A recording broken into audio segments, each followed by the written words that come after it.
የኔ ናርዶስ የኔ ቤዛ በመዓዛው ልቤን ገዛ ያንን መዳፍ ተመልክቼ ተከተልኩት ሁሉን ትቼ የኔ ናርዶስ የኔ ቤዛ በመዓዛው ልቤን ገዛ ያንን መዳፍ ተመልክቼ ተከተልኩት ሁሉን ትቼ እንቅልፍ የለኝ በአልጋዬ ፊቴ ታጥቧል በእንባዬ ስለ ፍቅር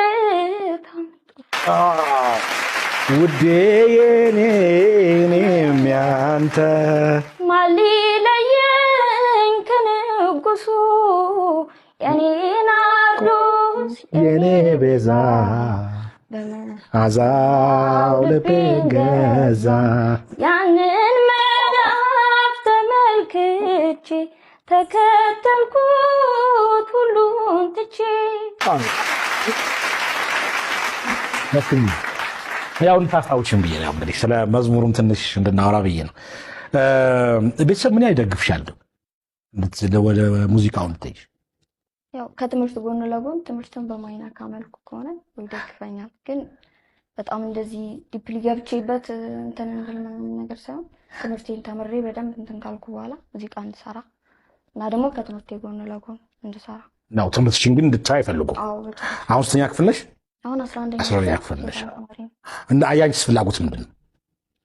የኔ ፍላጎት ያው መማር ተምሬ ያው ጆርናሊዝም መመረቅ ነው። ኧረ እባክሽ ጋዜጠኛው መሆን እና ያው ከዛ ደግሞ ሙዚቃውን ደግሞ መስራትና በሁለቱ። ስለዚህ ጋዜጠኛም ሙዚቀኛ መሆን ያፈልጊው? አሪፍ አይደለ ሀሳቧ? በስማ